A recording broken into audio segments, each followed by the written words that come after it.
The Village of Two Rivers. In the time when the baobab trees were young and the rivers spoke to those who would listen, there lived a girl named Amara in the village of Kibwezi, a place nestled between two great rivers that met like lovers' hands clasped in eternal promise. The village elders said that any union blessed at the meeting point of these rivers would endure beyond the grave, for the waters themselves were witnesses to all vows spoken there.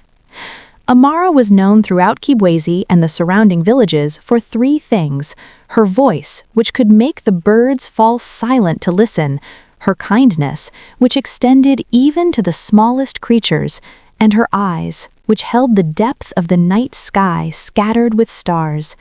She was the youngest daughter of Makena, a renowned herbalist whose medicines could cure ailments that baffled even the oldest healers, and Juma, a master drummer whose rhythms were said to speak directly to the ancestors. From childhood, Amara had shown her mother's gift for understanding the language of plants and her father's gift for rhythm and song. She would walk through the forest gathering herbs while singing melodies that seemed to make the very trees bend closer to listen. The women of the village would say, "That girl carries magic in her throat and wisdom in her fingertips." But Amara's greatest joy was not found in herbs or songs. It was found in the eyes of Kofi, a young man from the neighboring village of Makweni who had come to Kibwezi 3 harvest seasons ago to apprentice with the village's master blacksmith. Kofi was tall and strong, with arms that could shape iron and a smile that could melt the hardest heart. His skin was smooth like polished mahogany, and when he laughed, it was like thunder rolling across distant hills. They had met at the harvest festival, where Amara had been singing while her father drummed. Kofi had been unable to look away from her, and when their eyes met across the dancing flames of the celebration fire, both felt something ancient and undeniable pass between them. It was as if the ancestors themselves had woven an invisible thread connecting their souls. After that night, Kofi found reasons to visit the herbalist's compound. He would claim he needed medicine for a twisted ankle that seemed to require daily treatment, or he would ask Amara's father to teach him new rhythms, though everyone knew he had no particular talent for drumming. Amara's parents saw through his excuses, but said nothing, for they recognized the ancient dance of courtship and remembered their own youth. The courtship followed the old ways. Kofi brought gifts to Amara's family: fish from the river, game from the forest, and ironwork of exceptional beauty crafted by his own hands. He made Makena a set of iron hooks for drying herbs and forged Juma a set of bells that rang with perfect pitch. For Amara, he created something special, an iron anklet decorated with symbols of protection and devotion, so finely crafted that it seemed almost too delicate to be made of such strong metal. "This will keep you safe," he told her the day he fastened it around her ankle, his fingers gentle despite their strength. "As long as you wear this, you carry a piece of my heart with you, and no harm will come to you that I can prevent."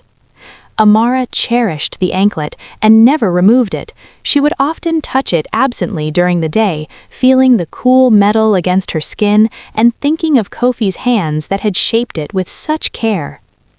For 2 full seasons, their love grew like the great fig tree in the village center, strong and deep-rooted. They would meet at dawn by the smaller of the 2 rivers, where Amara gathered morning dew for her mother's medicines, and Kofi would wash before beginning his work at the forge. They would talk of their dreams. Kofi spoke of becoming a master blacksmith whose works would be sought across many villages, and Amara shared her vision of expanding her mother's healing practice, perhaps even learning new medicines from the distant coastal villages. "When we are married," Kofi would say, holding her hands in his, "we will build a compound between our 2 villages, so neither of us must leave our families behind. We will have many children, and I will forge them toys and tools, and you will teach them the language of plants and the old songs." Amara would smile and lean against his shoulder, watching the sun paint the sky in shades of orange and pink. "We will be happy," she would whisper. The rivers have witnessed our love, and the ancestors smile upon us." The village elders approved of the match. Kofi's master blacksmith spoke highly of his character and skill. Amara's parents saw the genuine love in the young man's eyes and the careful way he treated their daughter. Negotiations for the bride price began, conducted with the proper ceremonies and witnessed by the elders of both villages. Kofi worked tirelessly to gather the required bride price. He took on extra work, crafting tools and weapons late into the night by the light of his forge. The wedding was set at the end of the dry season, when the moon would be full and the ancestors most attentive to the prayers of the living. The whole village buzzed with preparations for what promised to be a celebration worthy of such a blessed union. But beneath the surface of this happiness, unseen currents moved like crocodiles in murky water. The poison of jealousy. In Kibwezi lived another young woman named Nia, the daughter of the village's wealthiest trader. Nia had everything that wealth could provide: fine cloth from distant lands, jewelry of gold and precious stones, a compound that was the envy of neighboring villages. But there was one thing she wanted that all her father's wealth could not buy: Kofi's heart. Nia had desired Kofi since the day he arrived in Kibwezi. She had made her interest known in ways both subtle and bold. She would find excuses to pass by the blacksmith's forge, dressed in her finest clothes, moving with practiced grace. She would send servants with gifts of food and drink. She had even approached her father about arranging a match, and her father had made overtures to Kofi. But Kofi had politely declined all Nia's advances. His heart had already been claimed by Amara's songs and starlit eyes. To Kofi, Nia's beauty seemed cold and calculated compared to Amara's warm and genuine spirit. He could not see past the surface prettiness to find the depth he sought in a life partner. This rejection had planted a seed of bitterness in Nia's heart that grew like a poisonous vine, wrapping around her thoughts and strangling her better nature. She had never been denied anything before, and the experience of rejection transformed her desire into something darker and more dangerous. "How can he choose that herbalist's daughter over me?" she would complain to her handmaiden, Zuri, a girl who had been bought from raiders when she was young and had served Nia's family since then.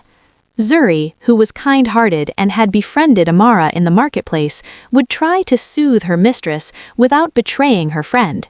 "Perhaps, my lady, it is not a matter of what one has, but of what one is. Amara is known for her gentle spirit and her gifts of healing and song." But such words only stoked Nia's anger higher. Gentle spirit? Gifts? What use are such things? A man should choose his wife based on what she can bring to his household, not on pretty songs and the ability to make herb tea.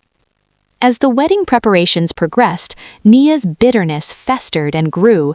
She watched from a distance as Amara's family received gifts from Kofi's family. She observed the lovers meeting by the river at dawn, their obvious happiness like salt in her wounded pride.